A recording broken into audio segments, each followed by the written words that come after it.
Welcome back to Muscle in the Morning, brought to you by IronMag Labs. Make your mark. I'm Dave Palumbo, and today is Thursday, June 29th, 2017. And let's find out what's going on in the world of bodybuilding and fitness.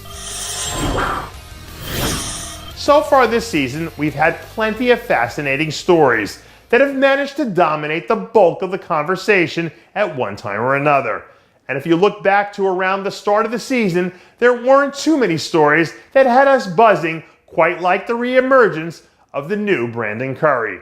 After back-to-back lights-out performances at the New Zealand Pro in Arnold, Australia, Curry went back and buried himself deep back inside his bunker at Oxygen Gym, where he's managed to lay low for most of the season. But recently, some new photos have begun to circulate of a thicker, nastier-looking Brandon Curry who now has his sights set on the Olympia, firing on all cylinders. Curry really feels that he could be a real interesting wild card as we head into this year's show.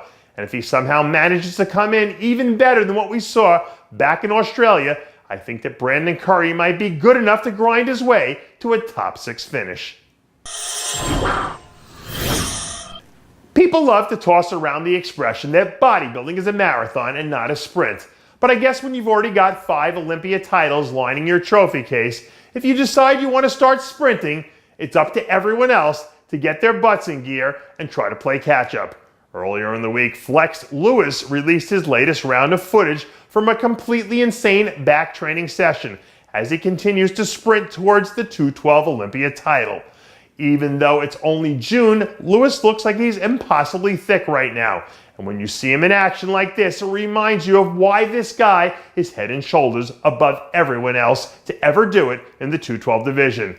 Nothing in this world is guaranteed, and that damn sure holds true for bodybuilding.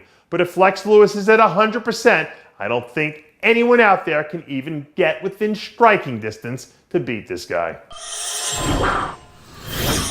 This weekend, all eyes in the bodybuilding world are going to be focused on Chicago for all the action that expected to go down at the Chicago Pro less than 48 hours from now. And it looks like that's where we'll get our next chance to see men's physique standout Chase Savoie lock up his first win of the season. This week, Muscle in the Morning was able to get our hands on some exclusive new photos of the third-year pro, who really seems to have found his stride lately. Remember, it was just a few weeks ago that the best version of Savoie we've seen all year rocked the house down in Dallas to the tune of a third-place finish. So if he can build on that momentum and come in even a little bit better here in Chicago, I think he's got a legitimate shot to walk out of there with a big fat W in his pocket.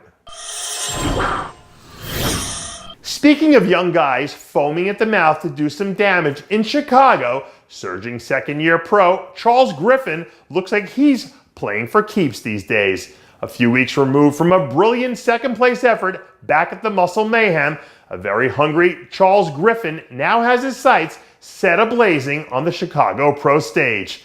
This week, new video emerged of Griffen just completely destroying his last pre-show chest workout as he attempts to lock up his first pro win.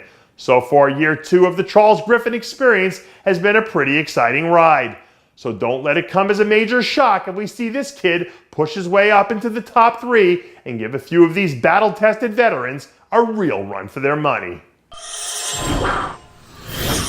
Once upon a time, our old buddy Mike O'Hearn is alleged to be the one who coined the term power bodybuilding.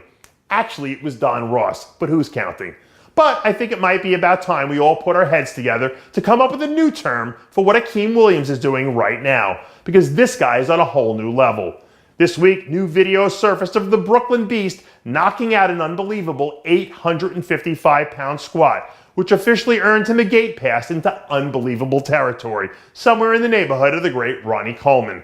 We've seen guys do some pretty impressive stuff over the years, but knocking out an 850-pound squat in a fitted hat and pair of Jordan 3s like it's no big deal?